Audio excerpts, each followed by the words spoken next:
Take a look at your morning right now. Your child is fussing at the breakfast table.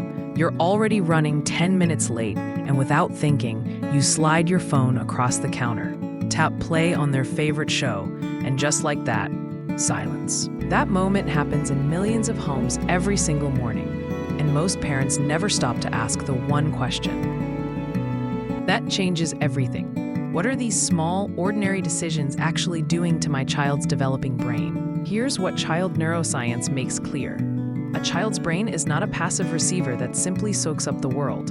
It is a prediction machine, constantly constructing mental maps of reality based on what it experiences most repeatedly. The problem is that many of our most normal, socially accepted parenting habits are feeding that machine low-quality data, and the consequences don't announce themselves until years later, when parents are left wondering what went wrong. Today, we're identifying 7 toxic normal habits that are quietly warping your child's brain perception, and for each one, we're going beyond the warning and straight into the neurological fix, so you can make different choices starting today.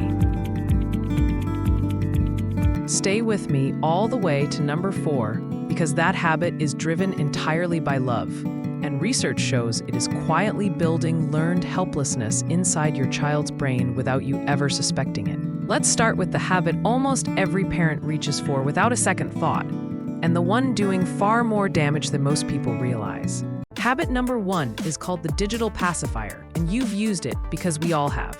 Your child gets bored, restless, or difficult, and your fastest, most reliable solution is a screen. It works instantly, every single time. And that instant reliability is the exact reason it's so dangerous.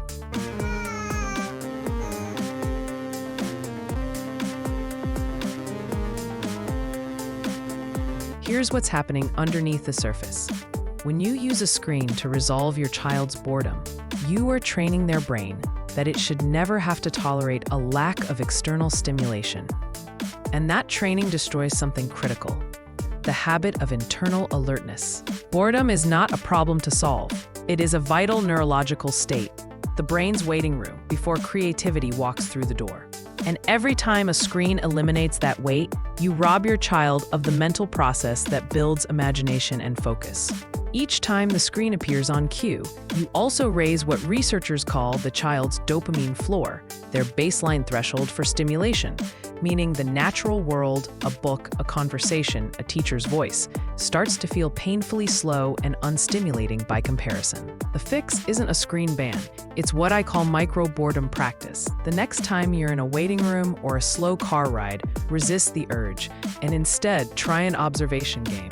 Ask your child to find 5 red things in the room or describe what the clouds outside look like, because that small shift moves their brain from reactive perception, consuming a screen, to active perception, engage. But the digital pacifier isn't the only habit disguised as good parenting, because habit number 2 feels like encouragement, and it's quietly wiring your child to seek approval over everything else. Good job. 2 words said dozens of times a day that feel like excellent parenting, and they are slowly dismantling your child's intrinsic motivation from the inside out. When children receive generic praise for every minor action, tying their shoes, sitting still for 30 seconds, drawing a circle, their brain begins a quiet rewiring. It shifts focus from the process of the task to the reward at the end of it. They stop doing things because they are curious or capable. They start doing things because they want the hit of your approval. And over time, this creates a brain wired for external validation rather than internal satisfaction. Research consistently shows that children raised on steady generic praise become more anxious about performance, more likely to abandon tasks when they get difficult, and markedly less capable of evaluating the quality of their own work without outside confirmation. The fix is called descriptive recognition, and it is a language shift so small it takes under 5 seconds. Instead of "good job," describe what you actually observed. "I noticed you kept trying even after the tower fell down," or "I can see you added detail to that drawing even after you said you were done." Look at how the blue block rolled all the way over here. It must have hit the tower hard when it dropped. That specificity does something remarkable in the developing brain. It forces your child to reflect on their own process, not just wait for your verdict. And over time, it builds what psychologists call internal perception, moving them from approval-seeking to self-evaluating, which is the foundation of real, durable confidence. Now, if you're a parent who fills your child's week with lessons and activities to give them every possible advantage, what I'm about to say next might stop you completely in your tracks. Habit number 3 is one that modern parenting culture has turned into a badge of honor. Filling your child's week with music lessons, language classes, sports teams, tutoring, and enrichment programs feels like you are investing in their future. And in many ways, you are. But when structured time dominates the schedule and unstructured time disappears entirely, something irreplaceable gets squeezed out.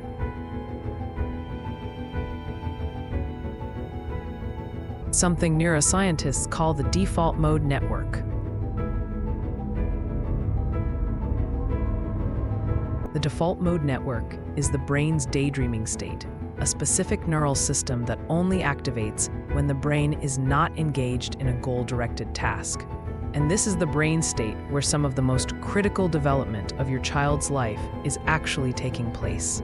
The default mode network is where self-awareness forms, where the brain integrates and organizes the day's learning, and where empathy, creative thinking, and emotional understanding are built, not in the structured lesson, but in the unstructured space after it.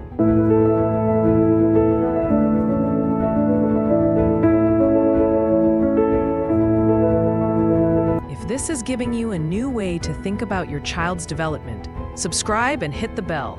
And keep watching, because what's coming next is the habit that catches every good parent off guard. Research consistently shows that children with more unstructured time outperform heavily scheduled children on measures of executive function. The cluster of mental skills that includes focus, working memory, and self-regulation, which predict long-term success far more accurately than early academic performance. A fix is the nothing hour, one block of time every single day with zero adult agenda, no screen, no schedule, and no learning objective. Let them wander, build a fort, stare at the ceiling, because what looks like doing nothing is the brain doing some of its most important developmental work.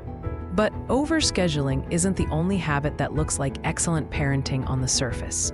Because number 4 is fueled by pure love, and research shows it is building a quiet crisis inside your child's developing brain. Habit number 4 is the one I promised would challenge you, because it is motivated entirely by love. It is called the fix-it reflex, and it lives inside almost every caring, attentive parent.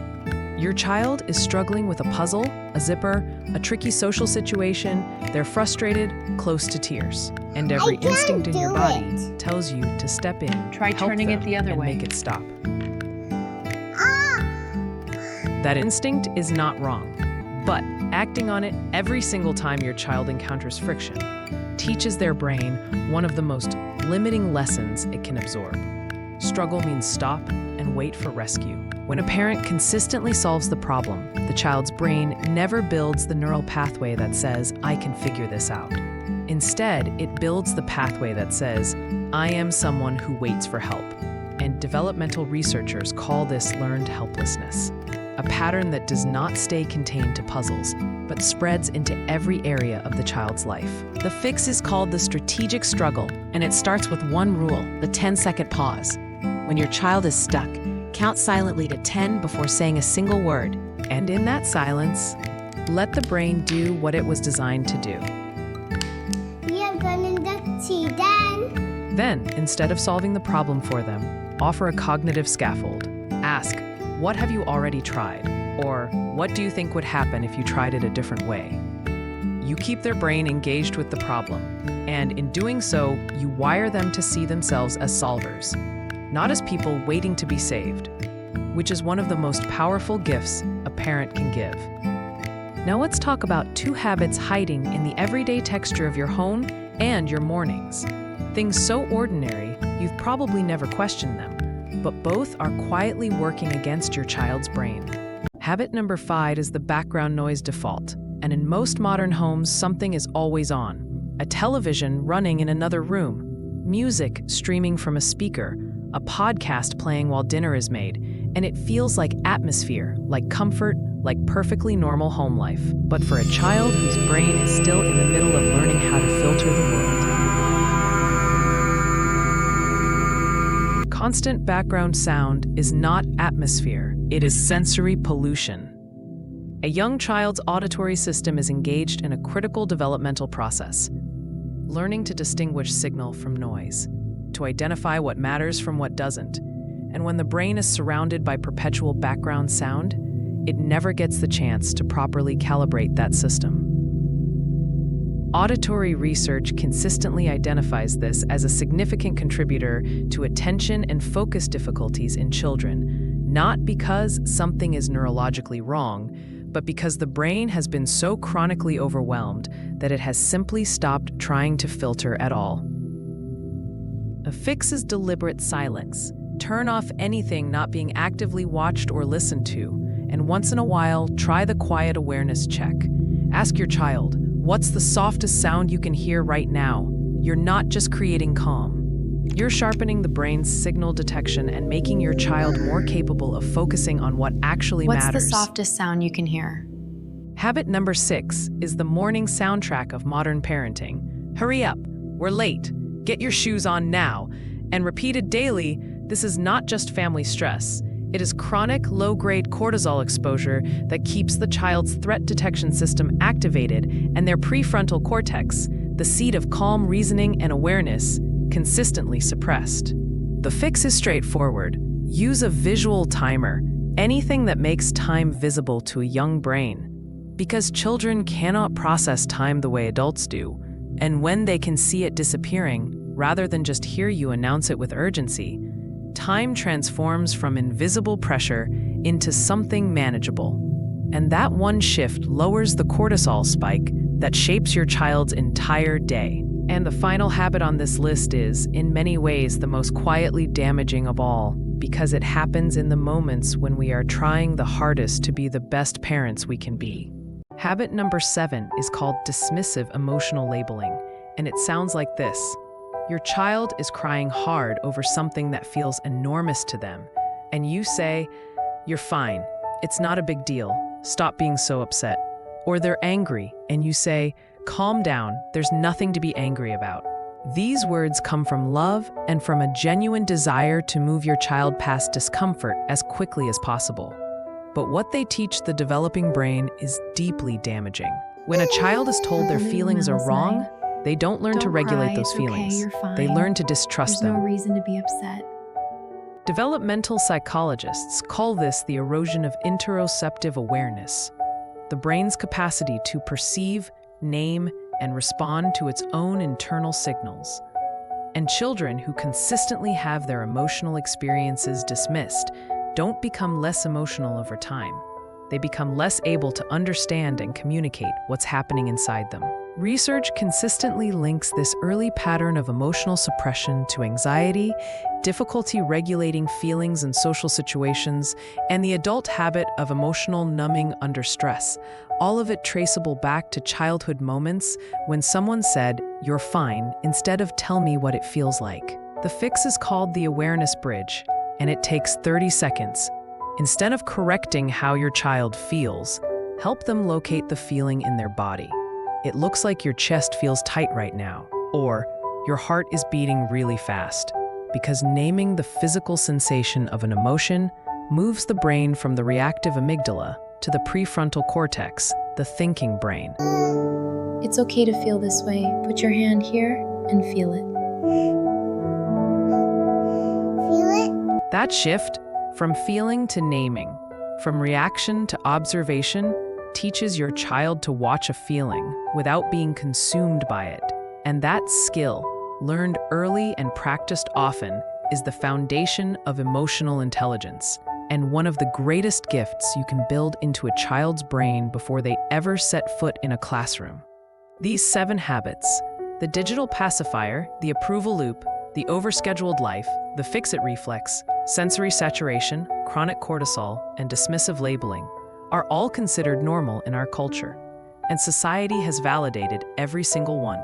But normal is not the same as optimal, and your child's brain perception is being shaped right now by the choices you make before lunch. So this week, I want you to pick just one of these 7 habits to focus on and change. Not all 7 at once, just one. Because awareness paired with one small, consistent shift is exactly how lasting change in a child's developing brain actually begins. Leave a comment below and tell me which habit hit closest to home. Subscribe if you haven't already, and I will see you in the next video.